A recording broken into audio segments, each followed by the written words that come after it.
Today we're taking a look at the Generation 2 Pyro European only figure.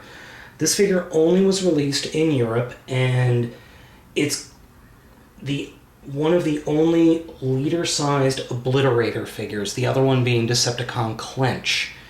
The Obliterator figures were known in Europe and released only in Europe as vehicles that had parts to them that turned into massive cannons, and that's about all I know about them. I haven't really seen many of them online for sale. This guy is one of two that I saw on eBay last year, and I was able to win this one. I tried bidding on the other one, didn't win it, so I bid on this one and won it. And I got it for about 40 bucks from some guy in China. But I'm really happy with this figure. I've been hoping to get a hold of one of these figures for some time now, and I'm really glad I got a hold of this guy. I've yet to see Clench up for sale anywhere, but if somebody knows of where I can get it, I'd be more than happy to put down some money for it. I'm going to preface this with saying I really like this guy. I'm really happy with him. He is actually pretty large. He's, I'd say, well, here, let me show you how large he is, because I've got the 2007 Leader Movie Optimus Prime figure right here, and he is nearly as long. I'd say he's maybe an inch shorter. He's nearly as long as the Leader Prime figure. So, I mean, that's not small by any means, but he's a lot thinner than some figures in vehicle mode. He's about, the width-wise, he's maybe a little bit smaller than some deluxe class figures.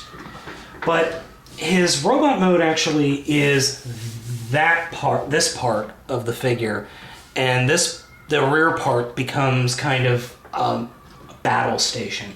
So let me go ahead and transform him. The first thing we're going to do is actually split that off, and these are on nice big pegs. I mean, these pegs are pretty large, even by Transformers standards.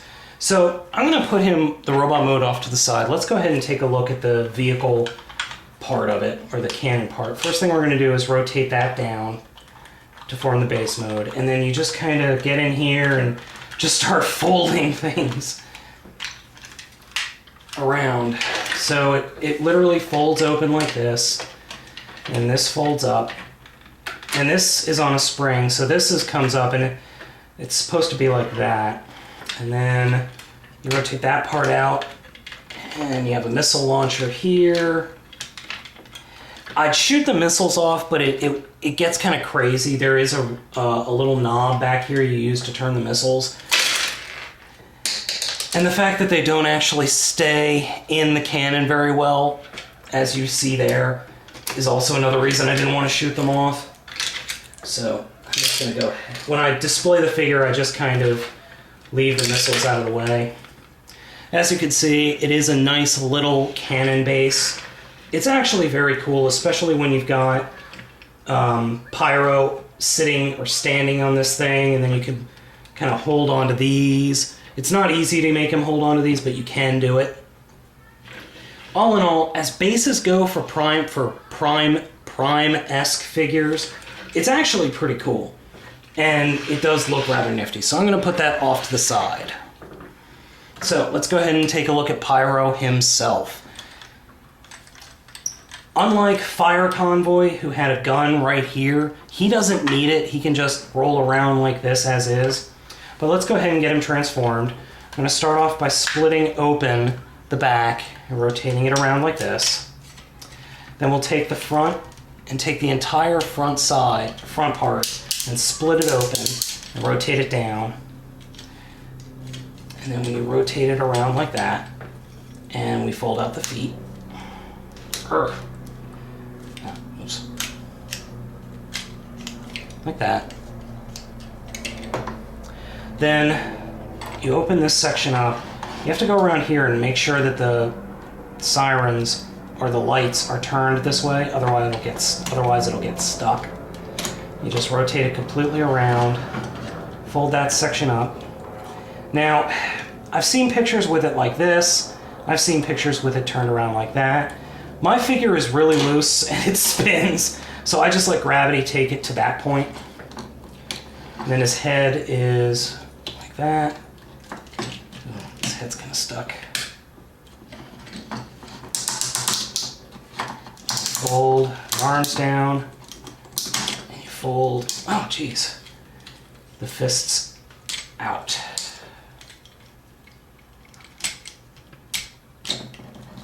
And there we go. There's Pyro. And he's very, very much a convoy figure. Very much a Optimus figure. As you can plainly see. Oops. There we go. Very much an Optimus-esque figure. He is actually very, very cool. I really enjoy the look of this figure. That isn't to say that there are some flaws. Like this area right here, I mean, what is up with this? I mean, there's just nothing here. It's really dumb. His arms are tight. I mean, they're disturbingly tight. I unfortunately did not get the gun when I got this figure. He is a G1 figure, and he does suffer from the "hi, my legs are nothing but a block."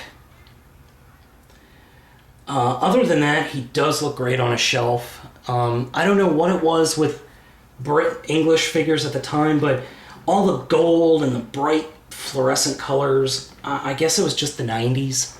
So I'm not sure what the deal was. But all in all, he's a very nice looking figure, and the previous owner applied all the stickers, which I'm thankful for, so I didn't have to do it. But all in all, he is a very cool looking figure, very menacing, lots of light piping on the head, which is nice. So let's go ahead and put him into the cannon thingy.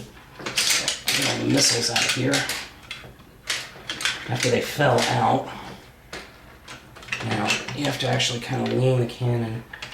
There's room for him here, but you can actually make it so that he can hold the thing like that. It's kind of a half-assed attempt at getting him to hold that, but it works.